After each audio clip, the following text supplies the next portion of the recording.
Vou falar um pouco sobre essa tal área aí que, só dando spoiler no final, o Bruno e eu estamos preparando um material muito legal sobre essa área, né? Então, inclusive a reunião que eu teria com ele agora seria para resolver isso. E claramente vamos ter um atraso aí nessa ideia de mais uma semana. Mas o objetivo hoje é falar muito dessa Staff Plus Engineer, né? Como eu consigo lidar com a minha carreira técnica após o sênior, sobretudo como um contribuidor individual. Falando um pouco sobre mim, meu nome é Otávio Santana, sou engenheiro de software e também arquiteto. Eu gosto muito de história, eu adoro aprender outros idiomas também. Eu costumo falar que eu gosto tanto de história que eu resolvi criar a minha própria, né? Então, resolvi criar e impactar a história da humanidade, só que através de software. Então, eu faço isso com open source. Em função disso, eu ganhei alguns prêmios e reconhecimentos desses trabalhos. Sou Java Champion no Oracle Ace. Venho trabalhando como comitê executivo do Java, como líder de especificação desde o Java 8. Então, se você não gosta do Java a partir do Java 8, me desculpa. Tentei fazer o melhor, mas o Java é complicado. Sou committer de alguns projetos open source, da Eclipse, da Apache Foundation, principalmente. Escrevo especificações do Jakarta Microprofile. Já recebi 3 vezes do Choice Awards. Já ganhei todas as categorias do JCP Award. Meio que zerei o Java em termos de prêmio. Ficou meio chato agora. Preciso arrumar outro jogo. E no meu tempo livre, eu gosto de escrever livros e artigos sobre tecnologias. Isso quer dizer basicamente que eu preciso de novos amigos, né? Porque eu preciso fazer coisas além de ficar programando e criando software. Então, se quiser ser meu amigo, falar, trocar ideias, tá aí meu Twitter, @OtávioJava, também no LinkedIn. Então, no geral, é tudo Otávio Java, tá? E vamos falar um pouco. Opa, Bruno, você ia falar? Não, tá, Não? só tá resolvendo o problema da câmera aqui, desculpa. Mas olha, tá, eu tô Perfeito. aqui, cara.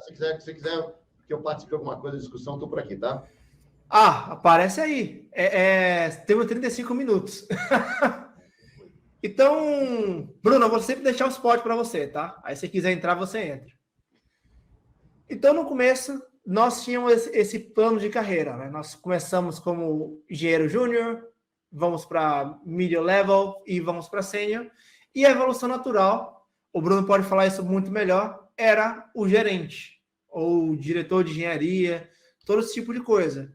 Então, o que acontecia? A consequência não era muito legal, né? Então, você promovia, muitas vezes, o melhor engenheiro da área, ganhava um engenheiro médio e perdia o melhor engenheiro da empresa.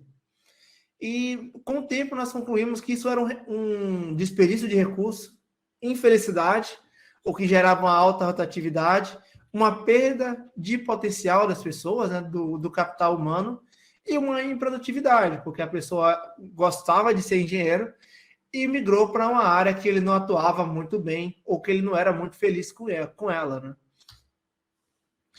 E com isso também surgiu um novo conceito, que são os tais IC, ou contribuidores individuais. Esse material ficou muito popular, sobretudo com o livro Gestão 3.0.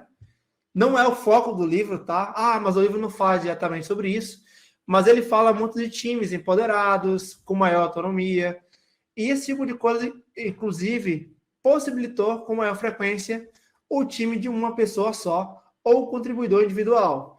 Uma coisa importante é que isso não é exclusivo para a área de tecnologia ou engenharia de software.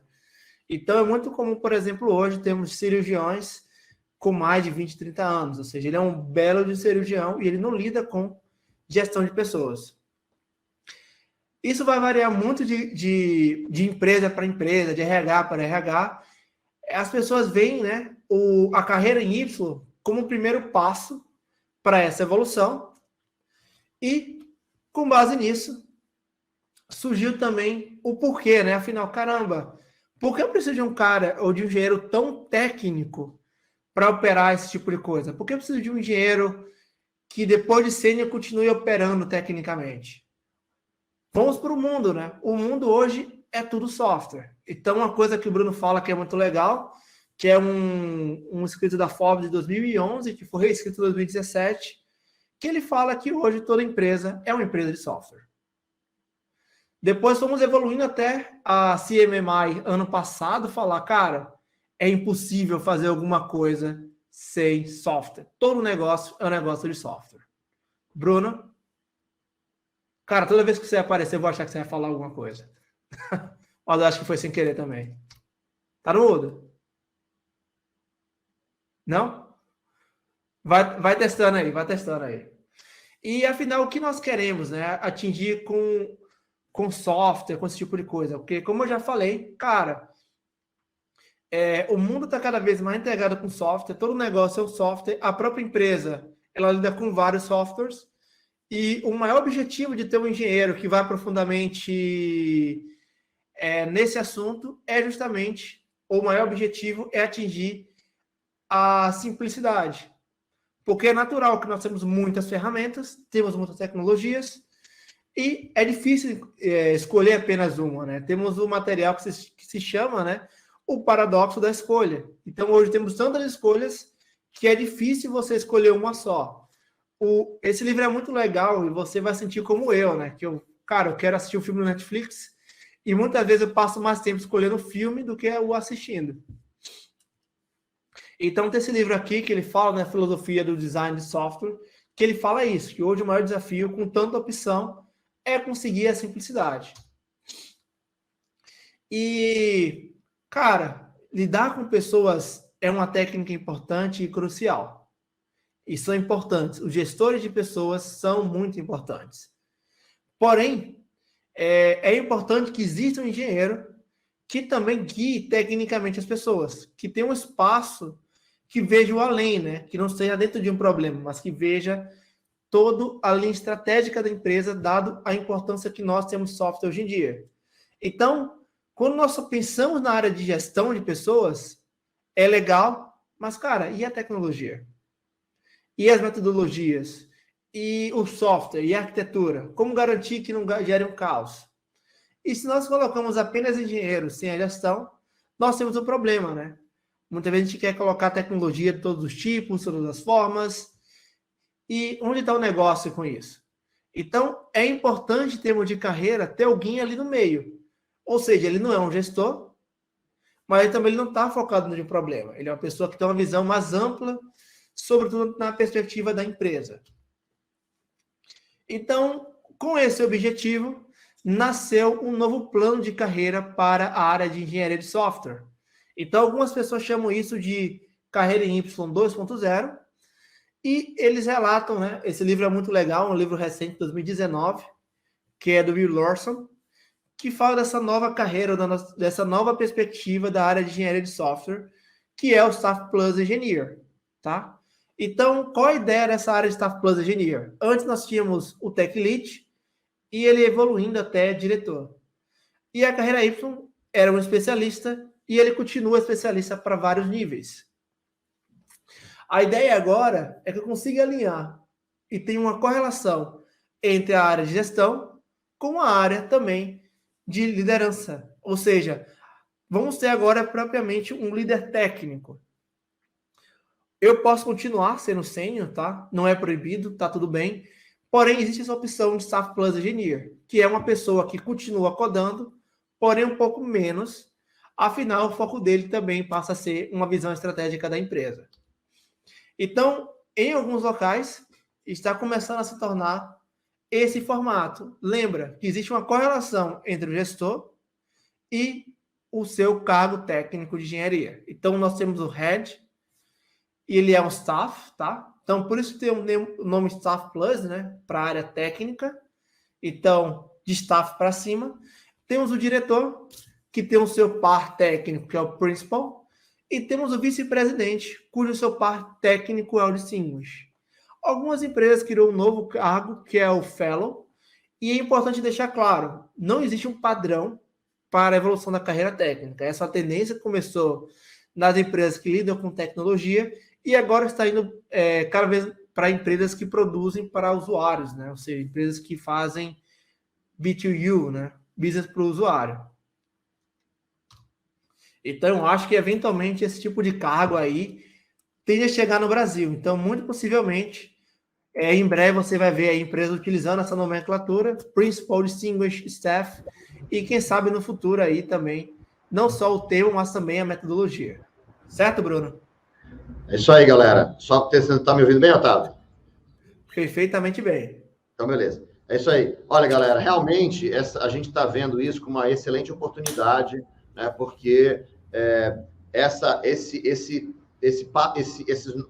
digamos, novos cargos, assim, esse entendimento das empresas de que é possível a pessoa continuar crescendo na empresa, continuar tendo maior influência, continuar tendo mais responsabilidades, sem ter que necessariamente liderar, né, e gerenciar pessoas, né, é uma ótima oportunidade para todos nós, certo? Porque vamos entender que são posições de liderança, mas não são posições de gerência, certo? Então, né, são posições de maior influência, de maior responsabilidade, de liderança de times, né, no sentido de inspirar os times, mas não são posições de gerência, não são posições de chefe, tá certo? Né? E acho que hoje em dia, muita gente ainda, muitas empresas ainda até chamam, né, o tech lead, por exemplo, mas querem que o tech lead seja um gerente, que seja responsável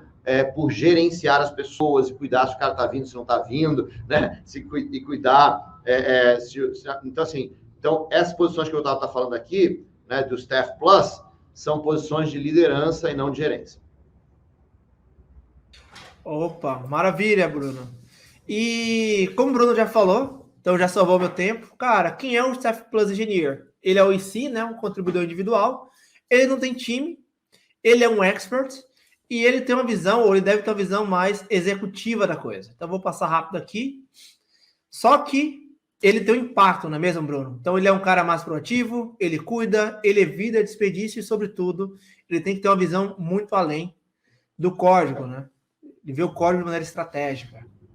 É isso aí, que inclusive uma coisa que eu vou falar é o seguinte, tanto essas posições, né, quando você está crescendo, né, na sua empresa, muita gente fala assim, então beleza, então eu vou na direção do Staff Plus, porque é continuar fazendo o que eu já faço, né? Eu sou uma pessoa técnica, eu continuo fazendo o que eu já faço, então eu não quero ir para a posição de gerência, porque a posição de gerência eu tenho que aprender novas habilidades.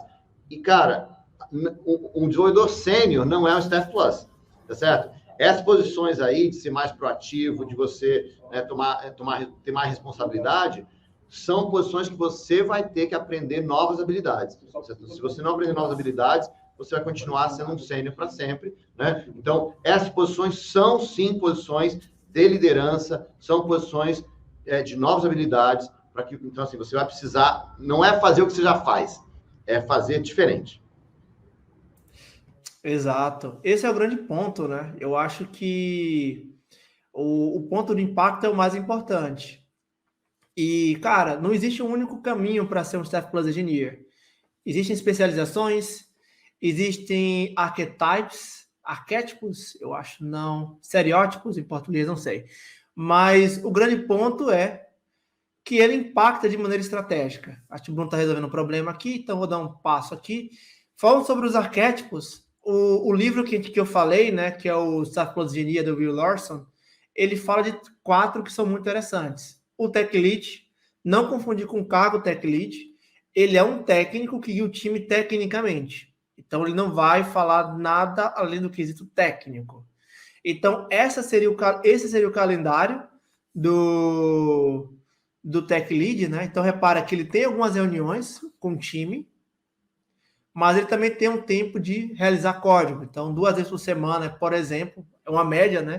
Ele foca na entrevista. Desculpa, no código. O Tech Lead é essa primeira posição aí, né, pessoal? Que a gente, só que assim, vamos entender que essas posições que eu vai falar agora não são cargos, tá? São, a gente chama de arquétipos, né? São sugestões gerais, são ideias gerais de pessoas que pegam essa posição, como é que a gente fala no role, né? Esse papel, né? É o papel de Tech Lead, tá certo? Então, né? Então, tem várias maneiras de você crescer além da posição sênior, certo? E esse papel de Tech Lead é um deles, né? Então, assim, nada disso é um cargo, nada disso é uma posição, é um papel que você vai exercer dentro da empresa. Maravilha. E temos o personagem contrário, né? O arquétipo contrário, que é o solver, né? Ele continua lidando com pessoas, Porém, ele passa muito mais tempo codando do que interagindo com pessoas. Mas repara, ele deixou de ser sênior. Ele precisa interagir com pessoas. Ele deve ter entrevista de empresa, ele precisa ver estrategicamente as coisas, porém, ele realiza código um pouco maior. A quantidade de código é muito maior. O solver é aquele profissional mais cross, né?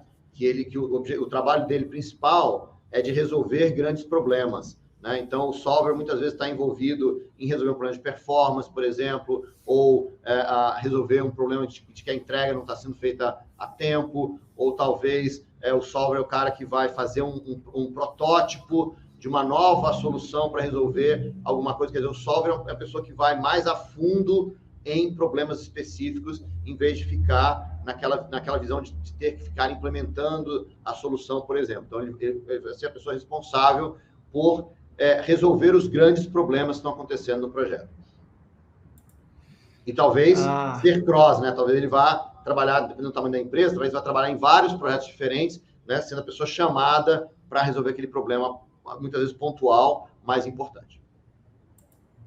Sim, sim. Temos o arquiteto, ele é o cara que... Ele é o personagem, né, que auxilia e tem uma pegada muito mais de direção técnica e tecnológica da empresa ou da área. Então, ele tem muitas reuniões para garantir que, por exemplo, os outros staff plus engineers, os outros seniors vão para a direção correta, né? Então, quantas vezes a gente não ficou preso em uma área que uma pessoa inventou de usar uma tecnologia X, que ninguém mais da empresa conhecia, essa pessoa saiu e a empresa ficou na mão, né? Então, o arquiteto tem o objetivo de evitar esse tipo de problema. O arquiteto é o cara do direcionamento, tá certo? Né? Que vai tentar entender para onde a empresa deve ir, para onde os projetos devem ir, né? Quais são as evoluções em mais alto nível, muitas vezes, tá certo? E a pessoa que ajuda que os times que estão executando sigam esse direcionamento maior. Maravilha. E o último, né, dos arquétipos é o right hand. Ele também é conhecido como a atenção do executivo. Então, o objetivo dele é ser o pescoço direto entre o C-Level e VP da empresa com a linha técnica da empresa. Então, ele já vai lidar um pouco maior com coisas como budget, como arquitetura, como versão estratégica. Ele estará presente em reuniões importantíssimas, com clientes importantíssimos. Então, ele tem um perfil de semi-líder. Ele é um CEO de uma visão técnica da coisa. O right hand é aquela pessoa que ele tem a confiança do executivo, né? De um ou mais executivos, certo? Então, é a pessoa que é procurada, né, pelos executivos para tomar, né? Puxa, a gente precisa tomar decisão técnica, precisa tomar decisão estratégica, né? O que você acha? Se a gente for nessa direção, né? O que você acha? Quanto isso vai nos afetar tecnicamente, por exemplo, tá certo? Então, por exemplo, tomar a decisão, puxa, a gente precisa ter esse grande cliente, que a gente precisa atender esse grande cliente, esse é o nosso objetivo, o que a gente pode prometer para o cliente, por exemplo, ou, né, será que o que está sendo pedido por esse cliente a gente vai conseguir atingir? Então, assim, é a pessoa que vai responder tecnicamente, né, para que o executivo possa tomar a decisão que precisa ser tomada. Né? E como a gente estava falando antes, esses são arquétipos, certo? Quer dizer, você como um Staff Plus Engineer, você pode estar em mais de uma dessas posições, por exemplo, tá certo? Né? Dependendo do papel que você exerce. Mas, Otávio, dentro desses 4 papéis aí, qual que é o papel que você acha que você está nesse momento? Nesse momento, eu atuo como arquiteto, no arquétipo de arquiteto, 50% e 50% de right hand. Ok, você é uma pessoa que está muito próximo dos executivos, não é isso? Exato. Então, eu auxilio na direção técnica, por exemplo, a gente vai criar alguns projetos para elevar o nível técnico da empresa. Então, alguns clientes reclamaram de alguns pontos, e a gente vai garantir sempre que a gente está alinhado com a última crista da onda, que a gente está produtivo, que nossos produtos não têm falha de segurança, que o nosso time está qualificado o suficiente, que a arquitetura da empresa, né, dos produtos da empresa, consigam evoluir rapidamente e não fiquem travados em algum momento. Perfeito. Então, estratégia de migração dos produtos para Java 17, esse tipo de coisa. Perfeito.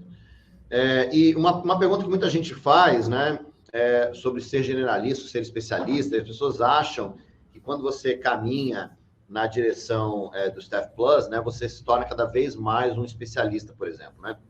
Eu sou da opinião de que o generalista é um especialista em resolver problemas, certo? Então, por exemplo, o meu papel tem sido muito mais de um solver, né? Que é desses arquétipos aí, muito mais o papel de um solver, que é a pessoa que é chamada para resolver problemas diversos, problemas diferentes e tudo mais. Então, tem solvers que são específicos, por exemplo, né, uma pessoa que seja chamada para resolver um problema de performance, né? Que ele participa de vários projetos, resolvendo problemas de performance nos projetos, seria um solver mais especialista, ou pessoas como eu, por exemplo, que o meu papel é entrar num projeto, identificar qual é o grande problema que impede o projeto de ter sucesso, que está impedindo as pessoas de serem efetivas, e ir lá e tentar resolver aquele problema específico, que pode ser um problema de API, pode ser um problema de performance, pode ser um problema de time, pode ser um problema de entrega, né? Pode ser um problema de tecnologia. Então, o papel que eu exerço normalmente nos projetos é mais de um solver. Nossa, bem interessante isso que você levantou, né? Tipo, correr atrás, né? E o grande ponto é que certamente você, como Staff Plus, consegue enxergar e prevenir problemas também, né? Uhum. Porque o melhor problema é aquele que não aconteceu, certo, Bruno? Exato. Né? A melhor maneira de resolver um problema é não deixar que aconteça para começo de conversa, né? Mas às vezes não tem jeito, né, às vezes não tem, às vezes você só descobre o problema quando ele já estourou, né? Sim, mas é isso, né? Resolver problemas e evitar que eles existam, né? Então, como o Bruno falou, não necessariamente você se torna especialista, né? Você vai ser focado em uma única coisa, mas você entende o que está acontecendo no mundo. Então, cara, a minha linguagem favorita é o C e o C++. Eu gosto da JVM.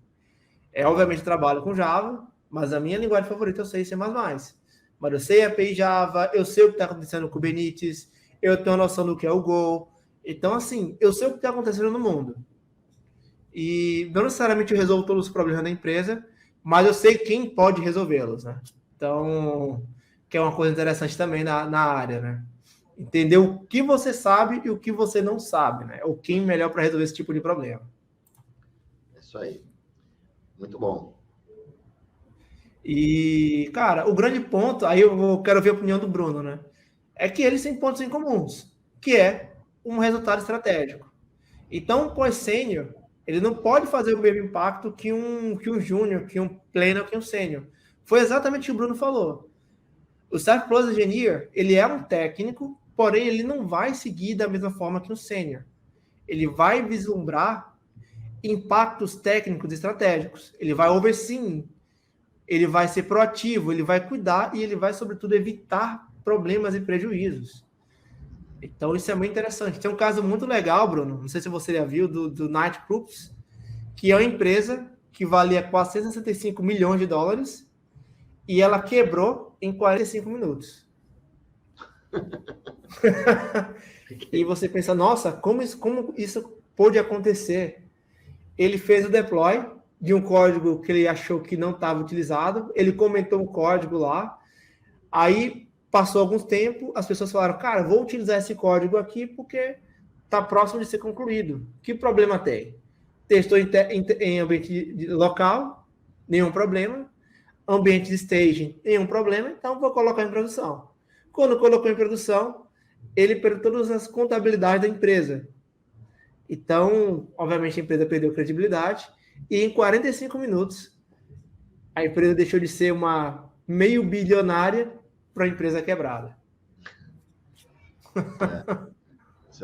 A gente espera que esses problemas, né, que a gente possa participar desse processo antes que esses problemas aconteçam nesse nível, né? E mesmo, às vezes, acho que o mais importante é essa discussão, né, galera, de que a gente não basta fazer o que a gente faz hoje, tá certo? Não basta a gente continuar sendo, né, aquilo que a gente faz hoje, tá certo? Não basta a gente continuar com a mesma habilidade que a gente tem hoje, a gente precisa sempre identificar o que mais a gente pode fazer, qual é o impacto que a gente pode ter. E muitas vezes esse impacto, né, Otávio, significa que a gente vai executar menos, tá certo? Para acontecer muito, a gente é menos responsável por fazer código, por exemplo, né? É menos responsável né? Porque assim, o desenvolvedor gosta muito, né, de fazer uma implementação, de fazer uma funcionalidade, né? E quando a gente atinge esses níveis de mais influência, né, na empresa, a gente está muito mais preocupado com o que realmente importa. Eu acho que é a próxima coisa que o Otávio até vai falar aqui, né, Otávio? Sim, sim. São os pontos em comum, né? Diferente do seu estilo de ser Staff Plus, o livro cita 4 que eu adoro, combina bastante. Então, os locais que eu li e fiz grupo de estudo. Todo mundo se identificou com um ou com a combinação, né? Como o Bruno falou, o Solver é um desses casos. Mas o grande ponto foi o que a gente já falou, né? Cara, estamos ter alinhado com a autoridade, com a empresa, estar presente com os executivos, dirigir e conduzir a qualidade técnica, desenhar estratégia de tech e trabalhar aonde impacta, né? Aonde resulta. Essas são habilidades importantes, viu, pessoal?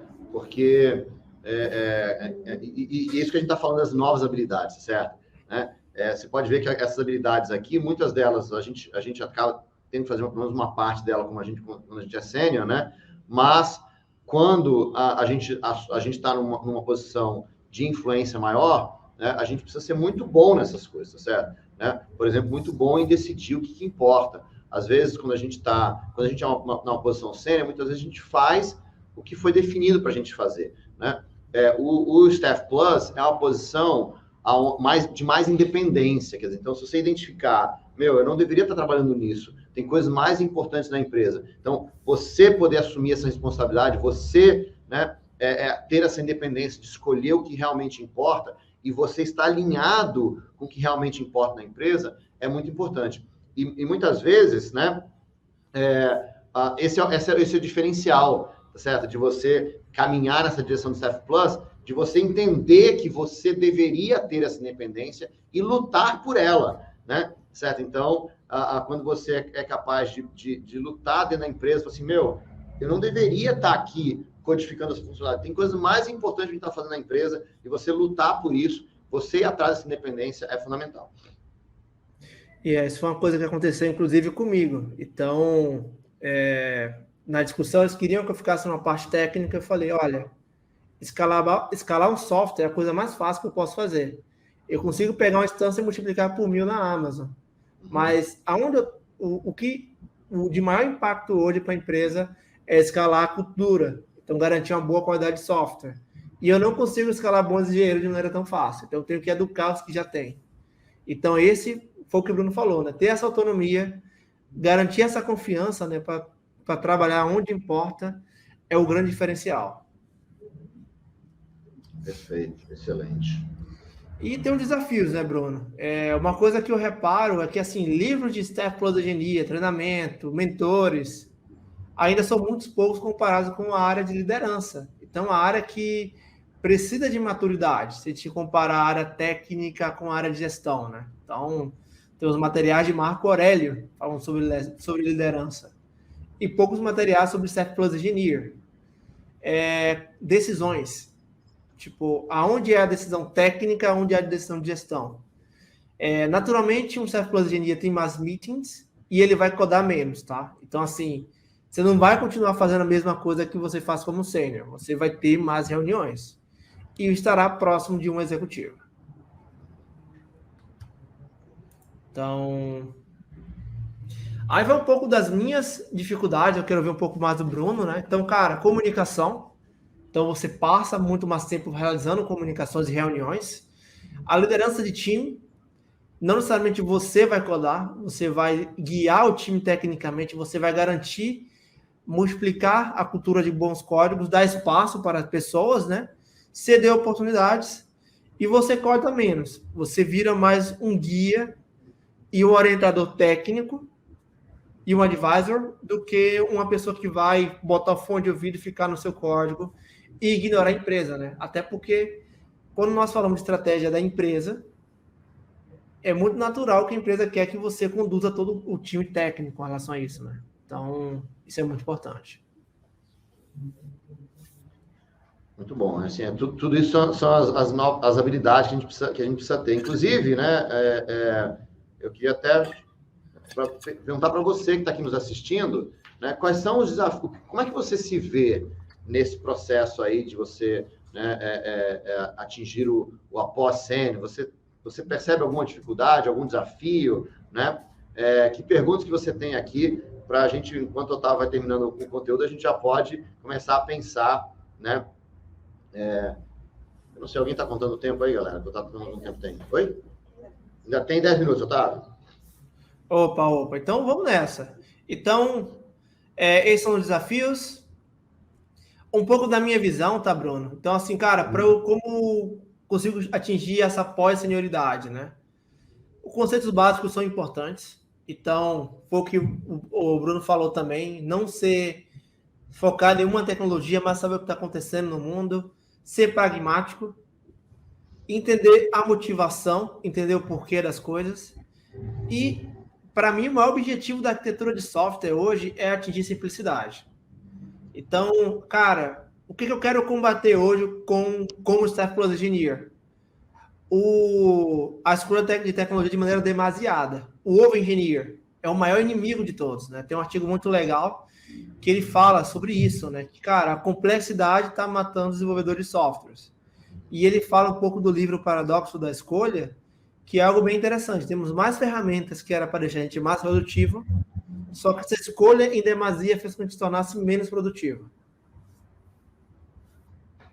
Isso aí, assim, eu acho que a gente tem essa posição de mais responsabilidade, a gente tem que entender esse trade-off aí, tá certo? Porque a gente precisa simplificar, com certeza, tá certo? Mas a gente não pode ser simplista, tá certo? Porque realmente, do mesmo jeito que a gente tem tecnologias e soluções, né, que simplificam nossas vidas, né, com certeza, a gente também tem tecnologias e soluções que parecem que simplificam, mas, na verdade, causam muito mais problemas, porque é uma super simplificação, né? Então, tem sempre que tomar esse cuidado. Maravilha. Uma vez você falou de trade-off, né? Uhum. Eu costumo brincar que o termo depreciado, it depends, ele é uma coisa que pode até pertencer a um sênior, só que não pode pertencer ao Staff Plus Engineer, porque ele precisa entender o contexto e ele precisa estar próximo das pessoas que tomarão essa decisão. Então, o it depends fica muito solto, né? Depende do que você quer. Não. Cara, tem que tomar decisão. Eu preciso correr atrás de todo o contexto possível, porque eu sou uma das pessoas responsáveis por tomar essa decisão. Eu não sou mais o refém da decisão. Eu sou o ator dela.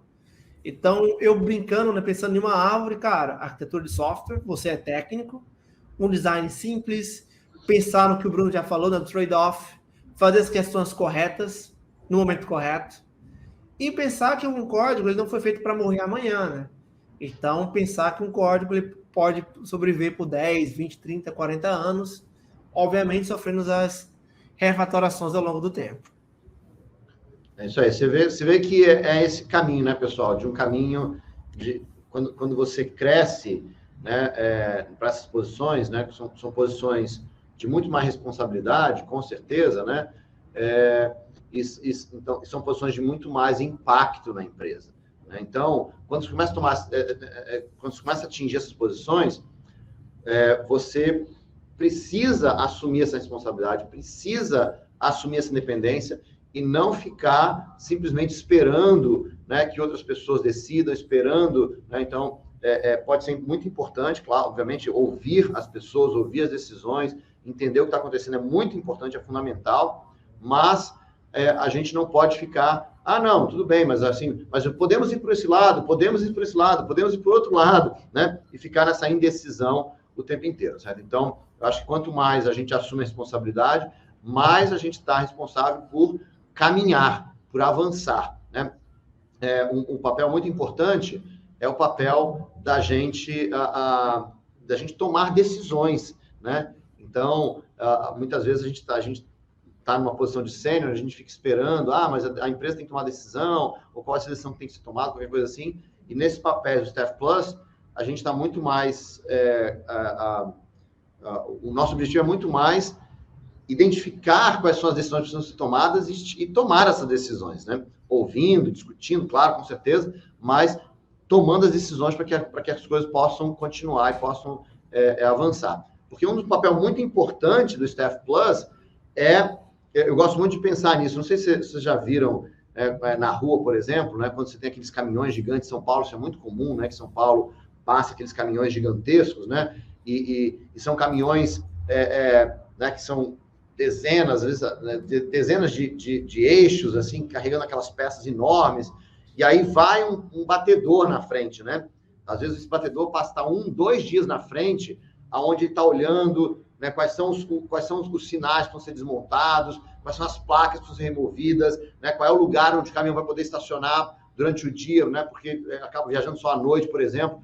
Então, o papel do Staff Plus, muitas vezes, é esse cara que vai na frente, vai identificando os problemas, vai identificando, né, as grandes pedras que estão no caminho e vai limpando esse caminho para quando o time chegar por trás, os sêniors, os plenos, os júniors, né, chegarem por trás, já tem um caminho livre que eles possam codificar e implementar as soluções. Então esse papel de você estar na frente, de você estar pensando, de você estar tomando a decisão, é o papel que você precisa assumir para atingir essas posições.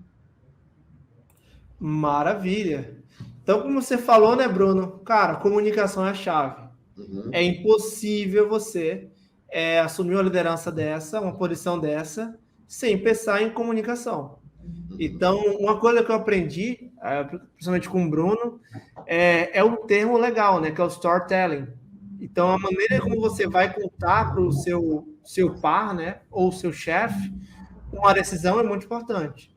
Então, por exemplo, se eu falar para o VP de engenharia da empresa, vamos atualizar para o Java 17, ele vai falar, tipo, não entendi, por quê?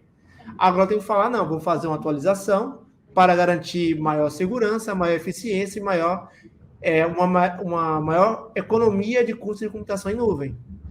Aí ele fala, nossa, que legal. Para a engenharia, eu já mudo meu storytelling para falar, galera, vamos usar o Java 17. Então, o mesmo ponto, o mesmo problema resolvido, a mesma resolução do problema, eu vou ter que ter 2 storytellings ou 3 storytellings, a depender de quem seja o stakeholder, né? Ou para quem é essa reunião. É isso aí, acho que a gente é muito importante, né, esse entendimento. Eu queria dar só um oi para o Rafael ali, que falou que está aproveitando o almoço para estar aqui com a gente. Obrigado, Rafael. Né? Mas esse papel de você, quer dizer, influenciar pessoas, significa ser capaz de falar na língua delas. Né? É impossível você influenciar uma pessoa se a pessoa não entende o que você está falando, se ela não vê o que você está vendo. Então, ser capaz de criar um contexto, né? De contextualizar as situações, né? Porque tudo isso são trade-offs, né? De custo, de tempo. Né? Então, vamos migrar para uma nova versão da tecnologia, uma nova versão de Java, que é a base, uma nova versão do sistema operacional, vamos sair do on-premise para a nuvem. Tudo isso são esforços muito grandes que, do ponto de vista do negócio, né, não são necessariamente razões óbvias. Quer dizer, por que eu vou migrar para uma nova versão? Não tem, o meu cliente não vai ver nada melhor, né? Ou vai, tá certo? Então, assim, a questão do contextualizar. Quer dizer, quando eu falo, nós vamos migrar para uma nova versão de Java porque é mais seguro, porque é mais rápido, porque é mais barato, né? Porque a gente vai conseguir colocar novas funcionalidades à disposição do usuário de uma forma rápida. Então, tudo isso é você entender a linguagem do executivo. E a linguagem do desenvolvedor também, tá certo? Porque, afinal de contas, quando você der um trabalho, pessoal, a gente agora vai ter um monte de coisa para fazer, a gente agora vai investir tempo para migrar para uma nova versão. Por quê? Né? Por que eu preciso fazer isso? Né? Por que não simplesmente... eu prefiro criar uma nova funcionalidade, eu vou ter que ficar aqui mexendo em código antigo para poder mexer alguma coisa, né? Então, você saber posicionar e colocar o contexto para todos os stakeholders é uma habilidade importantíssima. Maravilha. E é isso, né? É entender que existe um equilíbrio entre o problema e o cliente, né? Então, vou querer a solução perfeita. Não necessariamente o cliente sabe o que é. Então, leva isso bastante em consideração. Acho que o Bruno está conversando. Repetindo, né? Cara, você como Staff Plus, você tende a não fazer mais tal, tá? Aquele Data Access Object tende a não pertencer mais a você. Seu foco é dar espaço, até por questão de custo. Não faz sentido uma pessoa tão cara fazer algo muitas vezes muito simples. Ter um foco no problema e ser um mentor, ou então auxiliar na liderança mentora, né? Sobretudo na resolução técnica das coisas. E mentoria, falou carreira, é impossível não pensar no Bruno Souza. Bruno. Obrigado, tá? É isso aí, pessoal. Olha, tá acabando aqui. Se vocês têm mais alguma coisa que vai falar, né? Mas tá acabando o tempo aqui. Mas é isso. Não, pessoal. Pode mandar bala. Você ser capaz de ajudar e mentorar as pessoas é fundamental, tá certo? E eu acho que se você abraçar essa ideia de você continuar crescendo tecnicamente na sua empresa, você vai ver que você vai ter resultados fantásticos, você vai poder se sentir mais útil, mais influente, com mais impacto, e mesmo que isso reduza um pouco, né, a sua codificação no dia a dia, mas você vai ter um impacto muito maior e muito mais importante na empresa. Sim, e como um call to action, né, que eu acabei não colocando, olha, seria bom dar uma olhada no livro Staff Plus Engineer do Will Larson, entender a área técnica e procurar um mentor. E como mentor, eu indico seriamente o Bruno Souza, tá? Ele tem um programa muito legal de pós-sênior, que é muito legal. Então, Bruno, tem como colocar o link fácil aí?